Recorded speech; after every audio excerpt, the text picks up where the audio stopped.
Welcome to Ready for Authentic Love, the podcast where we get raw and real about relationships. This is where inner work meets intimacy, where we unlearn old patterns and rewrite the stories we've been fed about love. I'm Gwen Allison, and each month we'll explore how to build conscious, healing, and fulfilling relationships, especially the relationship you have with yourself. Hi, everyone. Welcome to Awakening Airwaves and Ready for Authentic Love. This is episode 2 of Ready for Authentic Love. And I'm your host, Gwen Allison, founder of My Spiritual Butterfly. I'm a Reiki Master Teacher and a transformational coach. And on today's episode, entitled Rewrite Your Relationship Blueprint, I want to explore where we got our relationship inspirations from, where we learned about relationships from, looking at our relationship role models and the two extremes of that, the healthy and the unhealthy. So this is an important episode because it helps us understand who we're being in relationships. It helps us understand why maybe past relationships have gone down the road they've gone down. But it also gives us an opportunity to start to change all of that, to redefine all of that, and to create it the way we'd like it to be. So before we move on, just inviting you to set space, to light your candle, maybe do your Palo Santo, cleanse the air, have your journal ready.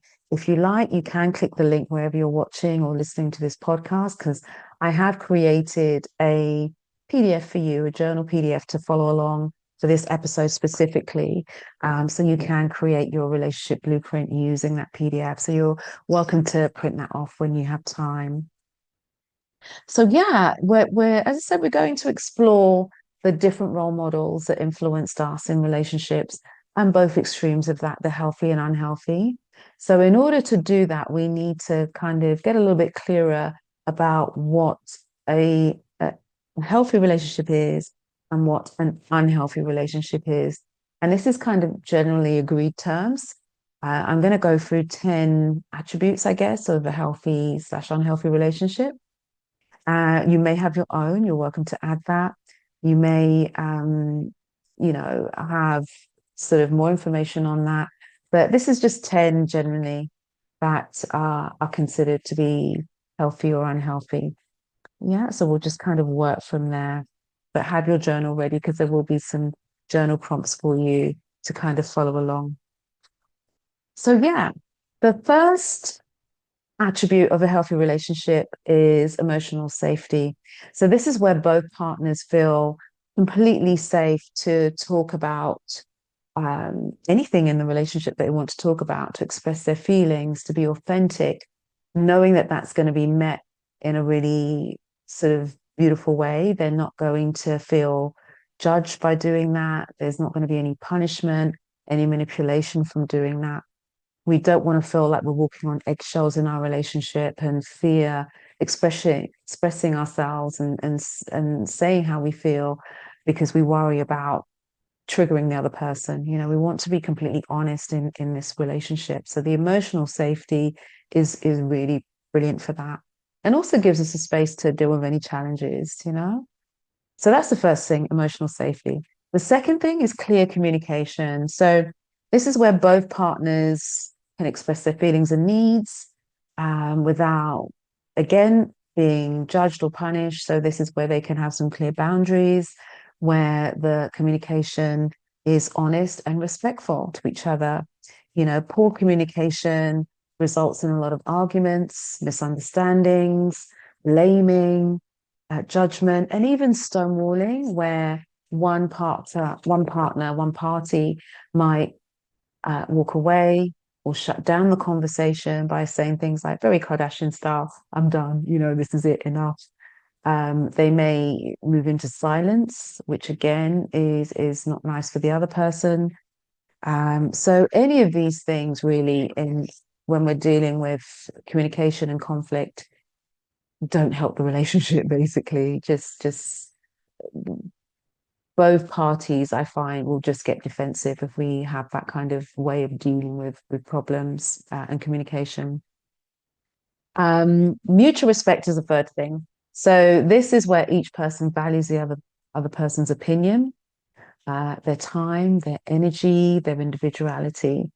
And disrespect is the name calling, the dismissing of feelings, sarcasm, or undermining the other person in any particular way. So there has to be mutual respect in a relationship. The fourth thing that's crucial in relationships is support for growth. So both people are encouraging each other to grow. Both are actually doing their self-work for the benefit, not just of themselves, but also for the relationship. You know, that's really important to do. To the spiritual development of the relationship, I feel is important because the relationship is an energy. You know, it is an energy. Two of you are coming together, two separate energies are coming together to form this one energy. And that relationship has to be nurtured. That energy has to be nurtured. The growth is stunted if one or other of the partners holds the other person back, you know, feels threatened by their growth and what they're doing, or laughs at them for what they're doing. And I've had that come up for clients of mine where they've embraced Reiki, they're loving Reiki, but the partner is laughing at them for what they're doing, ridiculing them for what they're doing, which completely undermines their confidence. So not showing any support at all. The fifth is shared responsibility. So shared responsibility of the relationship. So shared effort, shared accountability, emotional labor. All these things are shared, not one-sided. And you know, you can get it where one person does most of the work, but if the other is following along, that's good. But even better if they both are sharing the load of that, particularly with emotional labor. And emotional labor is basically where someone is taking the role of making the effort to keep the relationship harmonious and loving and keeping the relationship growing. So that person, and it may swap at 1 minute, it might be one person, then it'll be the other in the relationship. But that person is maybe initiating the difficult conversations and holding space for that. Maybe they're soothing the other person's emotions. Maybe even if they're not quite okay themselves, they're soothing the other person's emotions. Somebody's remembering the dates in the relationship, the important dates, you know, the anniversaries and birthdays and things like that. Maybe checking in on the other person's moods, managing the conflict. You know, one person may shut down, the other person is holding them. And these roles switch, yeah? So that's the balance. It's not that it's always the same person, but sometimes the other person also does that, giving the other person space if they need it. So you both play that role in the relationship, depending on who's going through what. So you kind of bounce between them. The sixth thing is healthy conflict. And so this is where disagreements are met with curiosity, with a need to understand or wanting to understand, as opposed to a wanting to be right. And again, it's for the benefit of the growth of the relationship. The relationship can be toxic if the conflicts are toxic. So if there's if the fights are destructive, a lot of shouting, a lot of name calling, a lot of sarcasm, blaming, and avoiding or gaslighting, manipulating, all these things aren't great examples of managing conflict in a relationship. So we should be seeking to understand as opposed to seeking to be right. And this isn't easy. I'm not saying all of this because it's easy, but that should at least be the intention. Yeah. The seventh thing is trust and honesty. And this is where there's openness and consistency in words and action in the relationship. And that's important. The follow through of what you say, you know, it should be there. The action should be there. If that isn't there, there's a lack of trust. There's lies, there's manipulation again, there's suspicion from one or the other, checking of phones and everything else in there. And these things really erode away communication and trust and the connection. So we have to start from that point of trusting until we can't, then we'll know what to do in those cases. But we should be building our relationships on that trust. The eighth thing is emotional availability. So both partners are willing to open their heart a little bit to the other and be a little bit vulnerable. Past experiences can cause people to close their heart, you know, but it's remembering that when we do that, we're not just keeping people away, we're really blocking, we're keeping the block alive, yeah, really blocking ourselves. So we need that emotional availability with the other person holding space and showing that that space can be trusted to be safe, which encourages the other person to open up a little bit more. But the emotional availability has to be there, the willingness to take some steps towards that if one person has had a really traumatic time in past relationships, where they maybe are shutting down. Knowing that they have a safe space will gradually build their trust, in that space. But if we have a case where one isn't vulnerable or both aren't vulnerable, we're not going to deepen this connection at all. It's going to be very superficial, and neither's needs will be met. Neither party's needs will be met. Freedom and independence is the ninth thing. So this is where you have a safe space to explore the passions and interests that you have always had, despite the relationship, before the relationship, or maybe new passions and interests that are coming to you within the relationship without the other person feeling neglected or needy or wanting the attention from you. It's important for the nourishment of a relationship that you both have shared interests and interests that you nurture for yourselves. Possessiveness, jealousy, trying to keep the other small for fear of losing them. All of these things are counterproductive for a growing, loving relationship. But we need that independence, so we're not dependent on the other person, we're not codependent on the other person.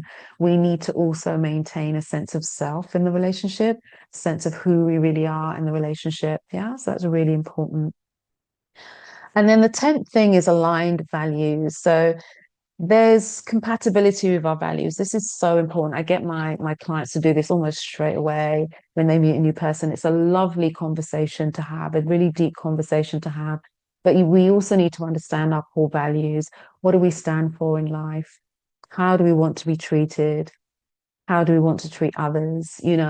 These things form our boundaries and our deal breakers. What's our vision for the future? It's important that we share these things with our partner, as in let our partner know what our values are. They'll let us know what their values are. There should be some commonalities there, but don't expect them to all be the same. As I said, we want that individuality as well, but so long as there's none that you completely are against, I think it's absolutely fine for the values to differ.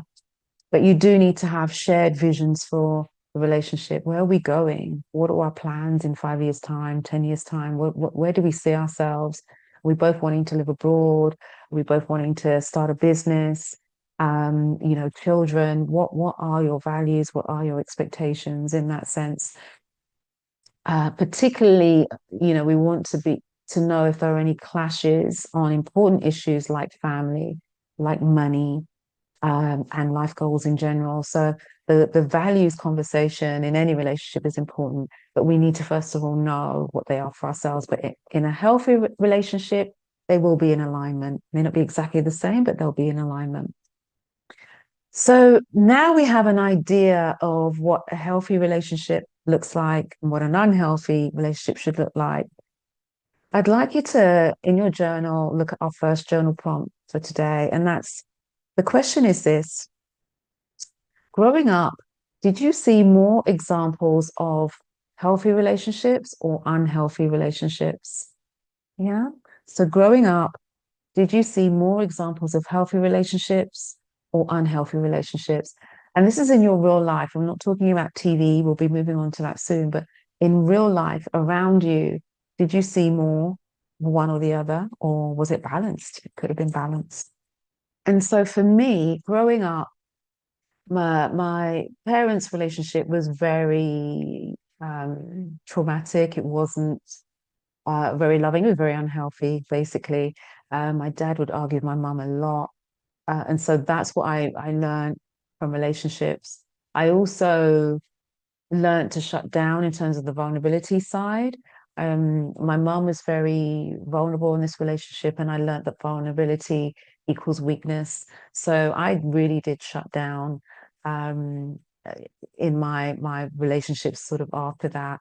In my marriage of 13 years married, 15 years together, um, I was very much, I led the relationship. I had no trust to kind of leave anything to anyone else. I was very much in my masculine without paying too much love to my feminine. And yeah, the arguments that we had were very much what I would call schoolyard style of arguing. Very a lot of shouting, name calling, a lot of sarcasm, never really getting to the bottom of anything in a peaceful way, never deepening that. So yeah, I mean, we didn't argue lows and lows, but when we argued, it was cat and dog. It was really kind of fierce in that sense, in terms of our words and the things that we said that were really hurtful, I should say. We would apologize afterwards, so that was a good thing. We both knew how to apologize. Um, but sometimes we apologized, but we didn't actually talk deeply about what the issue was. So we didn't have that deeper understanding of each other, I think. On the other side of that, we did exhibit some really healthy behaviors. So we were very affectionate with each other. We liked to hold hands, touch each other in public, and nice way stroking the neck and things like that, or back.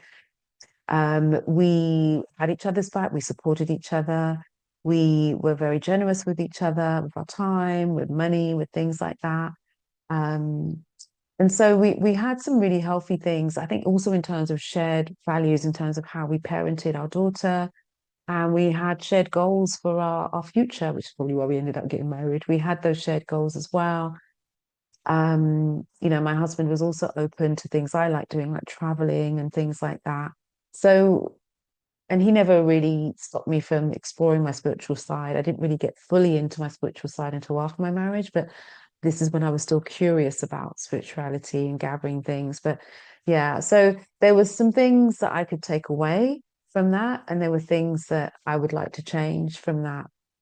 So yeah, it's an interesting question to ask, to find out where we got our relationship, um, um, where we got our relationship goals from, particularly in terms of the unhealthy ones. Um, so yeah, looking deeper into our relationship goals. So or our relationship influences, role models, I should say. Obviously, we've looked at the difference between healthy and unhealthy. And growing up, I've just shared, what I kind of went through and what I saw growing up. I didn't see any other examples of good relationships, unfortunately. Even if I think about, family members and my friends, a lot of my friends were being brought up just by their mums, so single parents and things like that. So I didn't have many examples that I could pick at in real life. There were not many at all that I can actually say, yeah, there was this and that person and this person. And you may be the same, or you may have more, but just reflect on that. It's just interesting to look at that and reflect on that. And so I want to look at where we possibly got our positive relationship goals from, or what we deem as positive. And most of our healthy relationship goals were actually from the media, movies, Disney movies, rom-coms, novels. Mills and Boon were big in the day for me, anyway, my age group. But these were actually really extreme relationship role models, really, really extreme. So we've already had the extreme unhealthy and what we were looking at with our families, but we were being fed really extreme, fantasized, highly fantasized, unhealthy role models for relationships. So if we think about Disney and Snow White getting the prince, Cinderella getting the prince and all of that in the movies. Again, there was either this kind of conflict between the couples where they hated each other, then they fell in love, or there was a winning over of a bad guy who didn't recognize a demure kind of, plain looking girl. And then suddenly she changed and transformed and won him over, or he then became a good guy. So all these narratives were being fed, which influenced us growing up, particularly our teenage years. We really wanted the good looking guy, the trophy guy. In America, they call it the sports guy, buff guy. And we would push away the nice guy. He's too nice for me, not my type. How many of us have said that in the past? But we wanted the guy who was a little bit kind of on edge, bit dangerous, bit unpredictable. We saw that as exciting. And also being able to win that person over meant that, we had this trophy person to show. It then validated us. So I'm attractive because I've got this attractive guy. So we had a lot of narratives going on under the bonnet in terms of relationships. There's so much kind of going on. But as I said, there were really, really extreme examples that, were just not true to life. We didn't, a lot of them were happy ever after. We never got to see what happened after. So we could only make up that in our head that they lived happily ever after for 30 years and that was it. Um, but yeah, it's really interesting to look at that. So another journal prompt for you is, where did your ideas of a healthy relationship come from? Where did your ideas of a healthy relationship come from growing up? Yeah. So just taking time, you might want to pause the video. You can use the PDF and clicking the link and use the PDF workbook that I've created for you for this episode specifically. So that's one we need to look at. And then another journal prompt I have for you is, who am I being in my relationships, both past and present? Who am I being? I've shared that I was rebelling against my father for sure, and trying not to be my mother. So I was very defensive about everything. I didn't take any crap from my husband at the time. He had a hard time with it initially, but any little thing, I was standing up for myself, every little moment. And not being soft, not being vulnerable, not creating this safe space for myself or my partner to express. As I said, I knew nothing really about how to be in a relationship apart from what I saw, apart from what was fed to me. And many of us are like that, right? But now we've seen this. Now you've taken time to write down how you were being in your relationship. We can start to change it. As I said, when we become conscious of things in our lives, when we become conscious of the things we want to change, that already starts the healing. That already starts the healing. So from here, we can start to get clear, and create our own relationship definition, create our own blueprint. We can throw out what hasn't been working for us, keep what has been working for us, and the parts of us that we do like of ourselves and relationships. We can keep all of those. There may be things from my list that I mentioned, the 10 that you want to incorporate. There may be things not on there that you think, actually, no, I actually like having a healthy argument now and again. And I think that's fine, as long as we resolve it in a different way. But you may be fine with expressing it however you feel, with the shouting and things like that, to kind of get it out of your body. So my final journal prompt is for you to actually create your relationship blueprint. Create your new relationship blueprint. Let's put it like that. And so again, take time to pause, really think about this beforehand. And some more kind of prompters around this is, okay, we now know how we don't want to be. So how do we want to be in relationships? What do you want in a partner? And here, guys, try to move away from physical things, the tall, dark, handsome, or whatever it is, and try to trust the universe will deliver to you someone who you are attracted to. It's got to put that in there. So let's take that as a default and instead focus on the character traits that you want, the values you want them to have, who you want them to be, how you want them to treat you. And also think about how you will treat them. What are your non-negotiables? Think about your red flags and your green flags. So take time to put all of that in your blueprint. And this is so beautiful because it begins to clean up your energy about relationships. It begins to clean that up. It gives you a place to celebrate yourself as well, the parts that you have done well. And normally what you'll find as well is, if you're single right now, when you look back, that your relationships have probably been getting better and better and better in small increments or maybe large increments. If you're in a relationship at the moment, this work will help you again change the relationship within your change the energy within your relationship at the moment. So whether you're in your single phase or in a relationship, this is very beneficial, because then you can start to take action on what you've written down.